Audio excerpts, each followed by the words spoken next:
என் அன்பு சொந்தங்களே, நான் உங்கள் மீரான். இது உங்களின் அபிமான டெரஸ் குக்கிங் சேனல். இன்னைக்கு நம்ம எல்லாரும் கேட்குறீங்க, பாய் வீட்டு ஸ்டைல்ல வடகறி செய்யுங்கன்ட்டு. இதுக்கு பேர் சைதாப்பேட்டை வடகறி, சென்னை வடகறி, எந்த ஒரு பேர் வேணாலும் வச்சுக்கோங்க. ஆனால் வடகறி சூப்பராக இருக்கும். சிம்பிளான மெத்தடு, பல வகையான முறை இருக்குது. அந்த கடலை மாவை அவிச்சிட்டு போடுறது, பொரிச்சு போடுறது, தட்டி தவால தட்டிட்டு உதுத்து போடுறது அப்படி இருக்குது. நம்ம ஒரு டைப்பில் சிம்பிளான முறையில் நம்ம செய்ய போகிறோம். வாங்க, அதுக்கு என்னென்ன பொருட்கள் தேவைங்கிறத பார்க்கலாம். அபார ருசியாக இருக்கும். ரோட்டுக்கடை வடகரிக்கு தேவையான பொருட்கள்: கடலை பருப்பு நல்லா ஒரு 1.5 மணி நேரம் ஊற வச்சுருக்கோம். அலசிட்டு நல்லா ஊற வச்சுருக்கோம். பெல்லாரி வெங்காயமும் வேணும். சாம்பார் வெங்காயம் சீப்பாக இப்போ கிடைக்கிற சீசன், அதனால் ருசி அபாரமாக இருக்குங்காக சாம்பார் வெங்காயம், பச்சை மிளகா, கொத்தமல்லி, புதினா, தக்காளி, உப்பு, மிளகாத்தூள், சோம்பு, தாளிப்புக்கு, வாசனைக்காக பட்டை, கிராம்பு, ஸ்டார் பூ, பிரிஞ்சி இலை, ஏலக்காய், காஞ்ச மிளகா. இதுக்கு தேவையானது. இதில் நம்ம எக்ஸ்ட்ரா பாய் விட்டு மட்டன் மசாலா, இந்த மட்டன் மசாலா பாய் விட்டு மசாலாவில் இருக்குது. டிஸ்பிளேயில் தெரியும், அட்வர்டைஸ்மெண்ட்டில் வரும். எல்லா வகையான மசாலாவும் ஹோம்மேடு மசாலா இருக்குது. தேவைப்படுறவங்க வாட்ஸ்அப்பில் தெரியும் நம்பரில் ஆர்டர் கொடுத்து கால் பண்ணி வாங்கிக்கலாம். இதுக்கு தேவையான பொருட்கள். ஃபஸ்ட்டு நம்ம கடலை பருப்பை ஊற வச்சதை மிக்சியில் கொரன்னு அரைக்கணும். அதுக்கு என்னென்ன போட்டு அரைக்கிறதுன்னு பார்க்கலாம் வாங்க. டெரஸ் குக்கிங் பாய் விட்டு மசாலா தயாரிப்பில் மொத்தம் 17 மசாலா.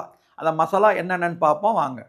பிரியாணி மசாலா, மட்டன் மசாலா, சிக்கன் மசாலா, கரம் மசாலா, மீன் மசாலா, மீன் வறுவல் ஃபிஷ் ஃப்ரை மசாலா, குழம்பு மசாலா, சாம்பார் மசாலா, தஞ்சாவூர் ரசப்பொடி, வெள்ளை குருமா மசாலா, அரேபியன் மந்தி மசாலா, தந்தூரி மசாலா, கபாப் மசாலா ரெண்டும் ஒன்று தான்.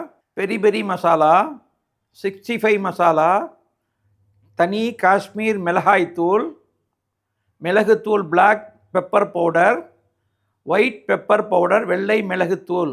ஒவ்வொரு மசாலாவும் தனித்தன்மையுள்ள ஒரு சுத்தமான பொருளில் தனித்தனியாக வறுத்து அரைக்கப்பட்ட மசாலா. இது யாருக்கு தேவைங்கிறவங்க டிஸ்பிளேயில் தெரிகிற நம்பரில் நீங்கள் கால் பண்ணியும் பேசலாம், வாட்ஸ்அப்பில் மெசேஜ் பண்ணியும் உங்கள் ஆர்டரை புக் பண்ணலாம். இப்போ நம்ம ஊற வச்ச கடலைப்பருப்பு 200 கிராம். இது மொத்தம் 200 கிராம். நீங்கள் 100, இதில் நான் சொல்கிற அளவில் பாதியாக கூட ஆக்கிக்கோங்க. 100 கிராமில் கூட நீங்கள் வச்சுக்கலாம். இது 200 கிராம் கடலைப்பருப்பு. இதில் பாருங்கள், ஒரு 6-7 பல் பூண்டு போடுறேன். ஒரு 10 காஞ்ச மிளகாயை இப்படியே கிள்ளி போடுறேன், அரைக்கிறதோட சேர்த்து அரைக்கிறதுக்காக. சும்மா ஒரு பேருக்கு, நம்ம தாளிப்புக்கு தனியாக சோம்பு போடுவோம். இப்போ அரைக்கிறதுக்கு வாசனைக்காக கொஞ்சோண்டு சோம்பு போட்டுக்கிறேன்.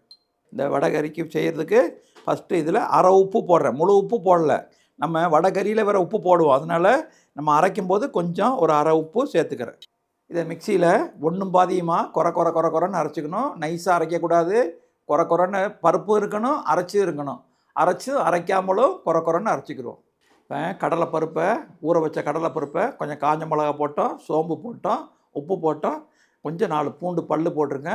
கொரன்னு அரைச்சிருக்கோம். இப்போ நம்ம உருண்டை உருட்டி போடுறதுக்கு நல்லா வாட்டமாக இருக்கும். இப்படி பாருங்கள், இப்படி உருண்டையாக உருட்டியோ தட்டியோ என்ன வேணால் பண்ணிக்கலாம். தண்ணி ஊற்றல், தண்ணி தெளித்து அரைச்சிருக்கு, அவ்வளோதான்.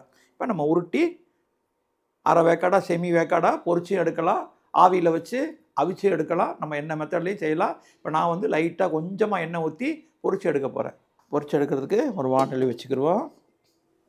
கடாய் காஞ்சிருச்சு. இப்போ இந்த வடையை பொரிச்சு எடுக்கிறதுக்கு உண்டான எண்ணெய் ரொம்ப வேண்டாம். ஏன்னா திருப்பி இந்த எண்ணெயவே நம்ம குழம்புக்கு தாளிக்கிறதுக்கு எடுத்துக்கலாம். சும்மா லைட்டாக பரட்டி எடுக்கிற மாதிரி கொஞ்சமாக எண்ணெய் ஊற்றிக்குங்க. எண்ணெய் நல்லா காயட்டும். சும்மா அப்படி உருட்டிட்டு லைட்டாக அப்படி பெருட்டி, அப்படி ஒரு ரொம்ப உண்டையாக இருந்தால் உள்ளே வேகிறது கொஞ்சம் கஷ்டமாக இருக்கும். லைட்டாக அப்படி ஒரு பரட்டிட்டு கொஞ்சம் எண்ணெய் காயட்டும். தீயை ரொம்ப ஹையில் வைக்காதீங்க, மீடியமான தீயில் வைங்க. பாருங்கள், இப்படி உருட்டிட்டு நல்லா அப்படியே பால் மாதிரி உருட்டிக்குங்க. லைட்டாக அப்படி ஒரு நசுக்கிட்டு அப்படி போட்டுருவோம்.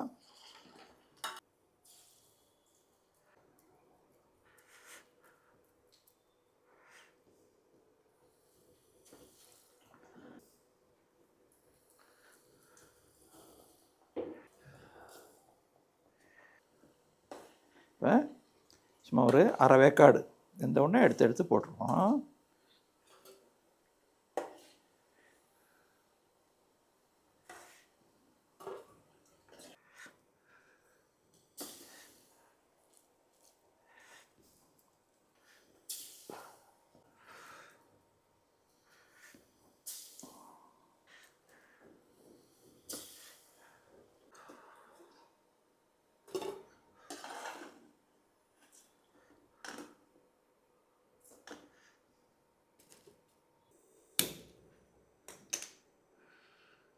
அந்த கடலைப்பருப்பை வடையாக தட்டி பொரிச்சோம் பார்த்திங்களா, அதே எண்ணெயிலேருந்து இப்போ நம்ம 200 ml போட்டிருக்கோம்.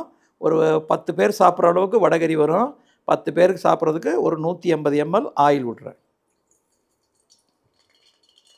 அதே நம்ம வடை பொரிச்ச எண்ணெயிலேருந்தே வடிகட்டி ஒரு 150 ml ஆயில் விட்றேன். எண்ணெய் காஞ்சிருச்சு பாருங்கள். சின்ன துண்டு 2 பட்டை போடுறேன்.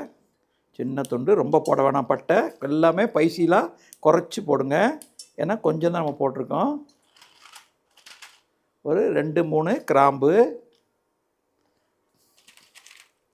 ஒரு 2-3 ஏலக்காய், ஒரு 5-6 பிரிஞ்சி இலை. அவ்வளோதான், பிரிஞ்சி இலை சும்மா ஒரு வாசனைக்காக போடுறோம். ஒரு கைப்பிடி பெல்லாரி வெங்காயம், அதாவது மீடியம் சைஸில் 3 வெங்காயம். ஏன்னா வெங்காயம் இதில் தான் குழம்பாக வரணும். அதனால் 3 மீடியம் சைஸ்னால் மீடியமான சைஸில் 3 வெங்காயம், பெல்லாரி வெங்காயம் நறுக்கி போடுறேன். வெங்காயம் போட்டோடனே நான் தீயை ஹையில் வைக்கிறேன். ஏன்னா இன்னி எல்லாமே ஃபாஸ்ட்டாக போட வேண்டிய பொருள் தான், ஹையில் வைக்கிறேன்.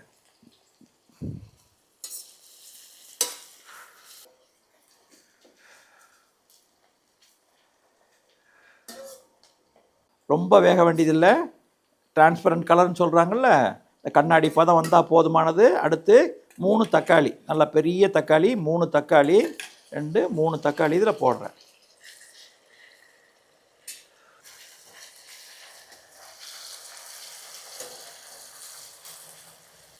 தக்காளி போட்டுட்டு உடனே உப்பு போடணும். உப்பு போட்டால் தக்காளி நல்லா மசிஞ்சு வெந்துடும்.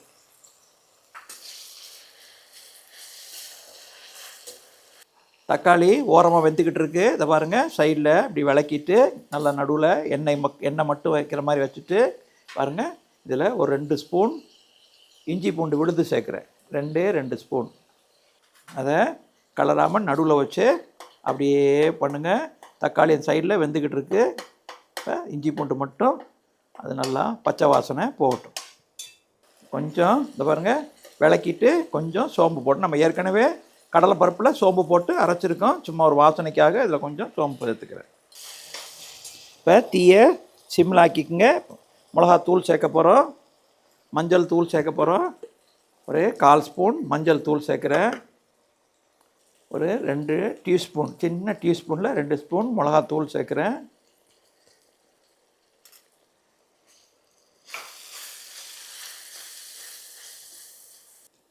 அடி பிடிக்காமல் இருக்கிறதுக்காக கொஞ்சம் தண்ணி சேர்த்துக்கிறேன். பாருங்கள், நம்ம பாய் விட்டு மட்டன் மசாலா நம்ம தயாரித்து எல்லோரும் நல்லா இருக்குன்னு ஆதரவு கொடுத்து அதிகமாக வாங்குறீங்க பாருங்கள். இதில் எல்லா வகையான மசாலாவும் நம்ம வீட்டு தயாரிப்பில் செய்கிற மசாலா இருக்குது. அதில் பாய் விட்டு மட்டன் மசாலா.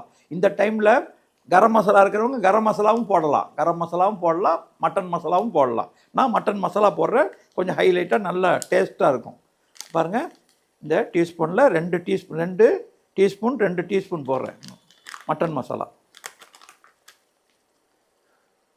அதையும் எண்ணெயில் சேர்த்து வதக்கிடுவோம்.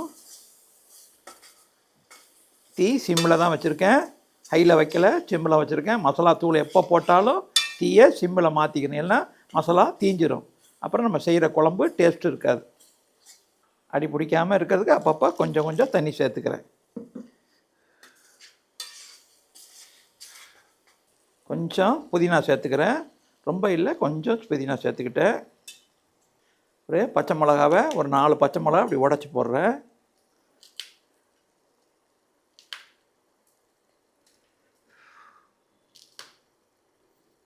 கொஞ்சம் கொத்தமல்லி, இது பாருங்கள், கொத்தமல்லி கொஞ்சம் போட்டுக்கிறேன்.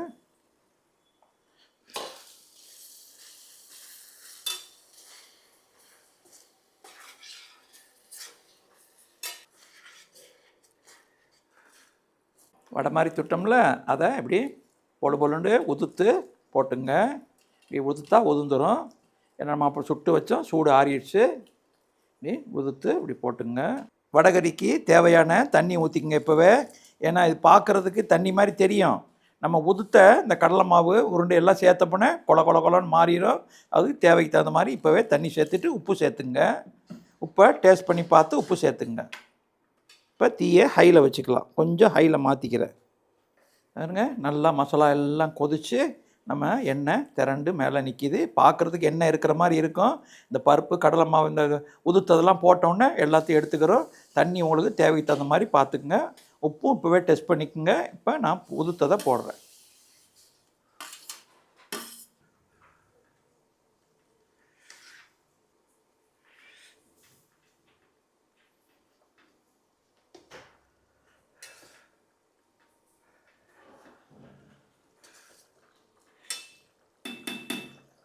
தீயை சிம்மில் வச்சுட்டேன்.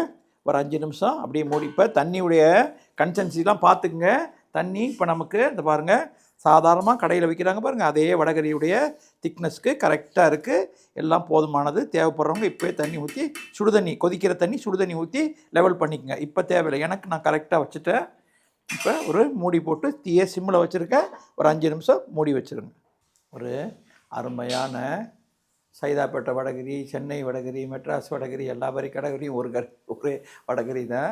அதே மாதிரி நம்ம பாய் வீட்டு ஸ்டைலில், நம்ம ஸ்டைலில் வடகரி செஞ்சுருக்கோம். ரொம்ப எளிமையான பொருள். பார்க்குறதுக்கு தான் வடகரி ரொம்ப பெருசு மாதிரி தெரியும், ஒன்றுமே கிடையாது. அந்த எண்ணெயை கூட பொரிக்கிறதுக்கு பதிலாக நீங்கள் ஆவியில் எண்ணெய் கூட செலவு கிடையாது, செலவில்லாமல் செய்யலாம். இப்போ நம்ம இதே மாதிரி நீங்களும் செஞ்சு பாருங்கள். ரொம்ப ருசியானது, ரொம்ப எளிமையாக செய்முறது. இந்த வீடியோ பிடிச்சிருந்தா லைக் பண்ணுங்கள், உங்கள் சொந்த பந்தங்களுக்கு ஷேர் பண்ணுங்கள், பெல் பட்டனை கிளிக் பண்ணுங்கள். எங்களை ஆதரிக்கும் வண்ணம் சப்ஸ்கிரைப் பண்ணுங்கள். ஐயாவை தயவு கூர்ந்து எல்லாரும் சப்ஸ்கிரைப் பண்ணி ஆதரவு தெரிவிங்க. இறைவன் நாடினால் அடுத்த வீடியோவில் உங்களை சந்திக்கும் வரை உங்கள் அன்பு மீரான்.